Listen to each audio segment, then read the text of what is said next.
فرعون نے ایک بار خواب دیکھا کہ اس کا تخت اوندھا ہو کر گر گیا ہے۔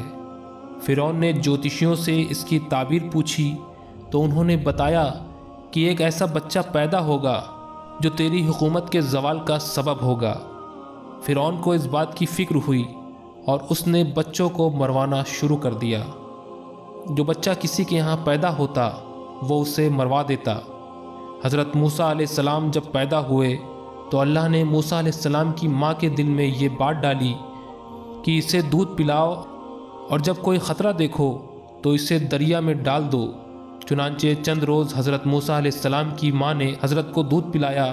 اس عرصے میں حضرت موسیٰ علیہ السلام نہ تو روتے تھے نہ ان کی گود میں حرکت کرتے تھے، نہ آپ کی بہن کے سوا کسی کو آپ کی پیدائش کا علم تھا۔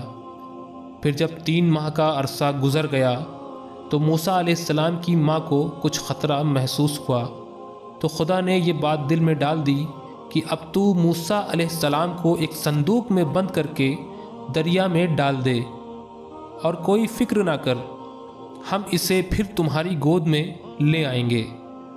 چنانچہ ان کی ماں نے ایک صندوق تیار کیا، اس میں روئی بچھائی اور موسیٰ علیہ السلام کو اس میں رکھ کر صندوق بند کر دیا۔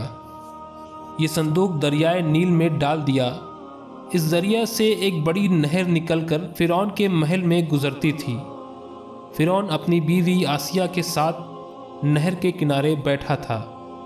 جب ایک صندوق نہر میں آتے دیکھا تو کنیزوں اور غلاموں کو صندوق نکالنے کا حکم دیا۔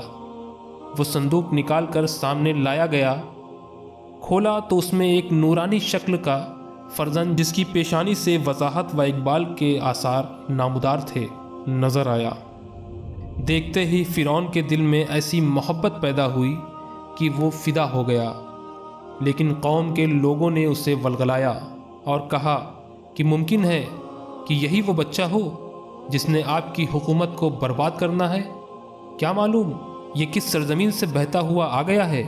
چنانچہ فرعون آپ کے قتل پر آمادہ ہوا تو فرعون کی بیوی آسیہ جو بڑی نیک خاتون تھیں کہنے لگیں کہ یہ بچہ میری اور تیری آنکھ کی ٹھنڈک ہے، اسے قتل نہ کر، تجھے جس بچے سے اندیشہ ہے وہ تو اسی ملک کے بنی اسرائیل سے بتایا گیا ہے۔ آسیہ کی یہ بات فرعون نے مان لی اور حضرت موسیٰ علیہ السلام فرعون کے محل میں رہنے لگے۔ فرعون نے آپ کو دودھ پلانے کے لیے دائیاں بلائیں، مگر حضرت موسیٰ علیہ السلام کسی دائی کا دودھ نہ پیتے۔ اب فرعون کو فکر ہوئی کہ اس بچے کے لیے ایسی دائی ملے جس کا یہ دودھ پینے لگے۔ ادھر حضرت موسیٰ علیہ السلام کی ماں اپنے بچے کی جدائی میں بے قرار تھیں۔ حضرت موسیٰ علیہ السلام کی بہن جن کا نام مریم تھا، وہ یہ معلوم کرنے کہ صندوق کہاں پہنچا اور آپ کس کے ہاتھ آئے آپ کی تلاش میں تھیں، حتیٰ کہ پتہ چلاتے چلاتے وہ فرعون کے محل میں پہنچ گئیں۔ اور جب معلوم ہوا کہ میرا بھائی اسی محل میں ہے، کسی دائی کا دودھ نہیں پی رہا ہے، تو فرعون سے کہنے لگیں کیا میں ایک ایسی دائی کی خبر دوں جس کا دودھ یہ بچہ ضرور پیے گا؟ فرعون نے کہا ہاں ضرور، ایسی دائی کو لاؤ۔ چنانچہ وہ اس کی خواہش پر اپنی والدہ کو بلا لائیں۔ جب وہ آئیں تو موسیٰ علیہ السلام فرعون کی گود میں تھے، دودھ کے لیے رو رہے تھے۔ فرعون آپ کو بہلا رہا تھا۔ جب آپ کی والدہ آئیں تو آپ نے ان کی خوشبو پائی تو آپ چپ ہو گئے اور اپنی والدہ کا دودھ پینے لگے۔ فرعون نے پوچھا تو اس بچے کی کون ہے جو اس نے کسی دائی کا دودھ نہیں پیا اور تیرا جھٹ سے پی لیا؟ انہوں نے کہا میں ایک پاک صاف عورت ہوں، میرا دودھ خوشبودار ہے، جسم خوشبودار ہے، اس لیے جن بچوں کی مزاج میں نفاست ہوتی ہے وہ اور عورتوں کا دودھ نہیں پیتے ہیں، میرا دودھ پی لیتے ہیں۔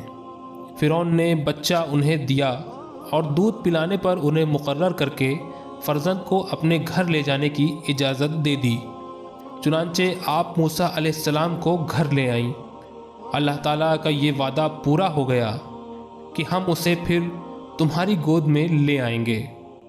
اسی طرح موسیٰ علیہ السلام کی پرورش خود فرعون کے ذریعے ہونے لگی۔ آپ دودھ پینے کے زمانے تک اپنی والدہ کے پاس رہے۔ اس زمانے میں فرعون انہیں ایک اشرفی روزانہ دیتا رہا۔ دودھ چھڑانے کے بعد آپ موسیٰ علیہ السلام کو فرعون کے پاس لے آئیں اور آپ وہاں پر پرورش پاتے رہے۔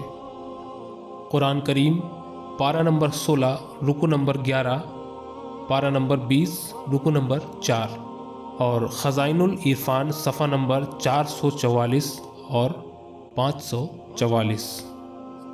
اس حدیث، اس واقعے سے ہمیں یہ معلوم ہوا کہ اللہ تعالیٰ بڑی قدرت اور بے نیازی کا مالک ہے کہ موسیٰ علیہ السلام کو خود فرعون ہی کے محل میں رکھ کر ان کی پرورش فرمائی۔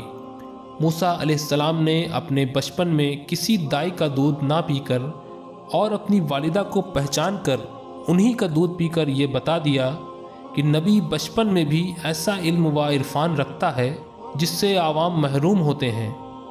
امید کرتا ہوں ویڈیو آپ کو پسند آئی ہوگی۔ ویڈیو پسند آئی ہو تو اسے لائک، شیئر اور سبسکرائب ضرور کریں۔ اپنے یار دوستوں کے ساتھ اس ویڈیو کو شیئر کریں۔ ملتے ہیں انشاءاللہ ایک اور نئی ویڈیو میں نئے عنوان کے ساتھ۔ تب تک کے لیے السلام علیکم، اللہ حافظ۔